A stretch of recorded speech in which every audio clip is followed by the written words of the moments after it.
Rust is an insanely popular game, and if you clicked on this video, you've likely already played it, or you're just curious on what it would look like if it was in VR. And let me tell you, what we have our hands on currently might not look very pretty, but it's something to be excited about. Right now, it's the only real game that can provide the Rust-like experience on a VR platform. And yes, this runs on the Oculus Quest 2, and it works very playably. I didn't really deal with that many frame drop issues or things of that nature, and honestly, let's just get into what I like about the game, what I don't like, and how much it feels like Rust. And like I already explained, the first thing we're gonna do is just go ahead and just see how much of a Rust-like game this feels like. Starting off where I spawned on a beach full of nakeds just like regular Rust, and honestly, that's something you'd only see in a Rust game, let's be honest guys. After that, I did a little bit of looting, but then I accidentally got into a rock fight with a naked. Once again, I'm only getting Rust vibes so far, which is a good sign, but we'll keep going. There's a lot of things to cover. Give me that ass, boy. Give me that ass. Okay. And we won't talk about how I got so easily trapped in that rock fight. I don't really want to talk about it, I'm gonna be honest. Anyways, since everything's feeling great, I did a little bit of looting, everything in between, but I haven't farmed anything yet, and that's a key part of Rust. You can't build a base, make tools, any of that without hitting a couple of nodes. And upon finding my first tree, I smacked it, and there's no little red X that popped up on the tree. It's sad days.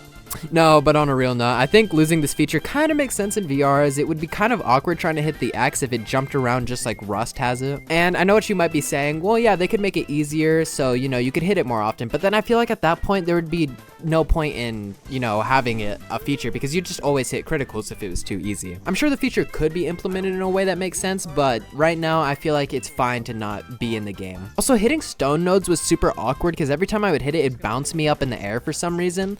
After I got a pickaxe, this was fine, but when I used the rock, it was just really annoying, honestly. Alright, now we've got a little bit of farm, time to make some tools, and I already made a mistake. I crafted 2 axes on accident, and honestly, this wasn't even entirely my fault. There is no crafting sound or notification you get after successfully crafting an item, and I feel like that's just so awkward and something that could probably be easily fixed. I'm not a game dev, and I'm not trying to give the game devs any, like, problems, because trust me, they're putting a lot of work into this, and the fact that you can have 100-player lobbies on Quest 2 is insane. Anyways, but yeah, some kind of crafting notification sound effect would be nice, as well as a farming notification. Whenever you're playing Rust and you smack a node, it will tell you how much of that material you get when you hit it. I feel like that'd be nice, so you can keep track of how much you're farming without actually having to keep checking your inventory. Alright, we've already covered a lot of the basic gameplay, farming, getting in a rock fight, and looting a few boxes. Everything feels pretty standard, but how about building a base? Base building in Rust is very unique in the way that you have a core and you have to protect it with your life. Just like in Rust, there is the tool cabinet, and the building is almost literally bar for bar exactly how it is in Rust. Except for the hammer, there is no hammer, you can just upgrade with your blueprint. Very interesting, but I kind of like it.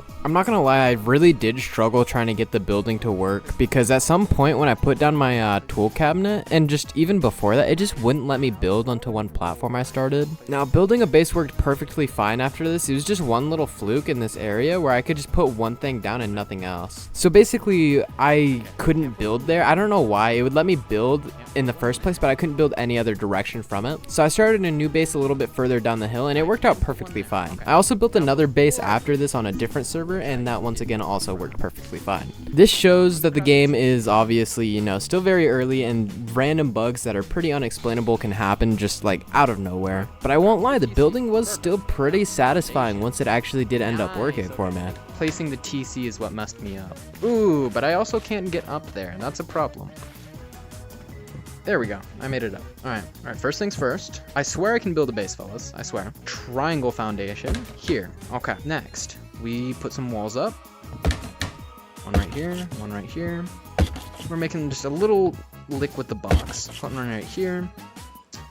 Put a door frame. We need 2 door frames so we can make an airlock. If you've never played Rust, it's basically a way where doors can trap each other so no one kills you. Basically, if you've never played Rust before, which I'd be 100% shocked if you're on this video right now and you haven't, but basically I was explaining this little trick called an airlock. Now in Rust, this is the most infamous and most used base trick, and honestly, it's hardly even a trick or a hack in that game now. All you have to do is put 2 doors that face into each other so no one can walk through the doors. And it actually really did work in this game. I was surprised. I had a feeling it might not have worked the way it was intended to in Rust, but it works perfectly fine actually, and the airlock actually, you know, worked like an airlock. So by facing the two doors into each other, no one could get into my base. I finished it up with a few roofs, and it was perfect. I have a roof over my head. This is quite amazing if I do say so myself. Ooh, this furnace is tiny. That means we could probably sandwich a lot of stuff in here. All right. Smack that John in the corner. Perfect. All right. After I finished up my base, I figured it'd be the perfect time to go on a quest to the monument outside of my house. I mean, it was actually pretty terrible timing because it turned nightfall right after, and just like Rust, the nightfall is literally pitch black. I ended up finding someone in the dark, but I kind of lost them, and it was just a very scary experience. Hey, buddy. I just want to say, we don't have to have any smoke. Oh, buddy. What you doing down there? Are you good? Are we friendly? I don't want to have any smoke with you.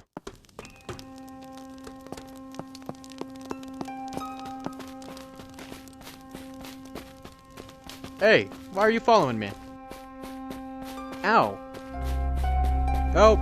Help me! Someone's following me! Guy with the torch, save me! There's a dude behind me! Yo, fellow with the torch, save me! There's a dude chasing me! There's a dude chasing me! There's a dude chasing me! Yeah, I don't know where he went. I don't know if he's still following us, but there was one behind me. After running away from the person that was trying to kill me in the dark, I ran into a little Timmy, and I knew exactly what I was going to have to do. This is something you will 100% always see in Rust. If you're a Rust player, I know for a fact that you already know what's coming up next. If there is ever a kid that thinks you're friendly with him, he has another thing coming. Well, this here, right here. Wait, what the heck? This is like an acquired skill. Get on my head. Oh, on your head? Alright. Oh, wait. Shit. Are you solo? Oh. Team? I invited you.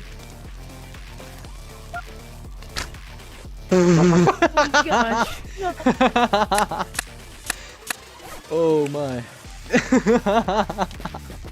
Oh nah. I just completely betrayed that dude. Oh my.